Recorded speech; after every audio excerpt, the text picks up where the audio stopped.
બનાસકાંઠા જિલ્લાના ધાનેરા તાલુકાની અંદર એક ચોંકાવનારી ઘટના બની છે. એ બને છે એવું કે એક મહિલાની લાશને એના સાસરીવાળા રઝળતી મૂકીને જતા રહ્યા હોવાના આક્ષેપો થઈ રહ્યા છે. કેટલાક વિડીયો વાયરલ થયા છે. વિડીયોમાં જોઈ શકાય છે કે એક મહિલાની લાશને, એના મૃતદેહને એના સાસરિયાવાળા હોસ્પિટલની બહાર એક ગાડીમાં મૂકીને રવાના થઈ ગયા. આ ઘટના માનવતાને શર્મસાર કરે એવી ઘટના છે. અહીંયા માનવતા એકદમ મરી પરવારી હોય એવું લાગે છે. મહિલાના સાસરિયા પક્ષે તો મહિલાની લાશને તરછોડી, પરંતુ આ બાબતે જ્યારે તેના પિયર પક્ષને જાણ થઈ ત્યારે પિયર પક્ષના લોકો અને ગામના લોકો ત્યાં એટલે કે હોસ્પિટલ દોડી આવ્યા. પરિવારનો આક્ષેપ છે કે આ મહિલાની હત્યા કરવામાં આવી છે. એના ગળાના ભાગે નિશાન હોવાનો પણ મહિલાના પિયર પક્ષના પરિવારે દાવો કર્યો છે. આ મામલે ધાનેરા પોલીસ દ્વારા કાર્યવાહી શરૂ કરવામાં આવી હોવાનું પણ સૂત્રો દ્વારા જાણવા મળ્યું છે. પણ મૂળ વાત એ છે કે એક જીવતી મહિલાને તો સન્માન ના આપી શક્યા, પણ એના મોત પછી પણ એના મૃતદેહને રઝળતો છોડવો એ કેટલું યોગ્ય છે? આ દવાખાને લઈને આવ્યા, અમારે કોઈ ખબર નહીં. બરાબર, આ જાહેરાત દીધી 10 વાગે ઘરે મેં આવ્યા. બરાબર, હવે અમે તો લાશ તો ભાડીથી જ આવી.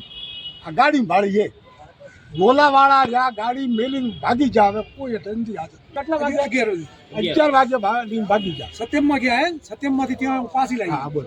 સત્યમમાં પહેલા લઈને ગયા, સત્યમમાંથી પાછી લાવી. પાછી લાવીને મૂકી અને કોણ મૂકીને ગયો એ અમને ખાતરી નહીં. મારા છોકરા બી આવ્યા હતા, એમને ભાળી છોકરી મારી લીધી. બરાબર, ગોતડો બધું ભાગી નોખી દીધી છોકરી. અંતરી નામે અંતરી બેન રખાભાઈ નોંદુડાની તૈયારી છે, ગોલા પરણાવેલી છે. ગોલાના ભીલું નામનો બંધાને એક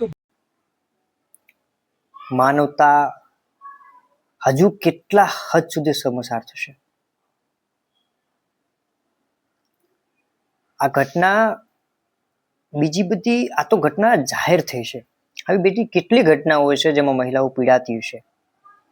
વિચાર કરો કે અત્યારે જો આ વાત સાચી હોય કે જો એના સાસરિયા પક્ષોએ મહિલાને આ રીતે તરછોડી છે, આ વાત સાચી હોય તો તમે વિચાર કરો કે જો મૃતદેહ સાથે જો આવું વર્તન થતું હોય તો એ મહિલા જીવતી હશે ત્યારે એની સાથે કેવું વર્તન થયું હશે, એની કલ્પના ખરેખર કરવી મુશ્કેલ છે. તો આવી ઘટનાઓ ના બને, લોકોને મહિલાઓનું મહત્વ સમજાય, એ માટે આગળ કોને આવવાનું?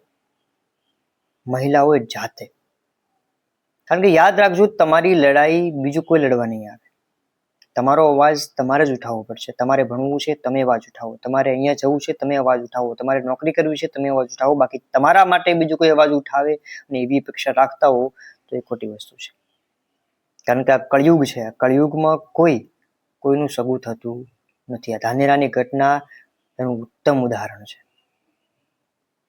શર્મસાર કરતી ઘટના, માનવતાને નેવે મૂકતી ઘટના, માનવતાને શર્મસાર કરતી ઘટના શીખવે છે કે મહિલાઓની હાલત અત્યારે કેવી છે.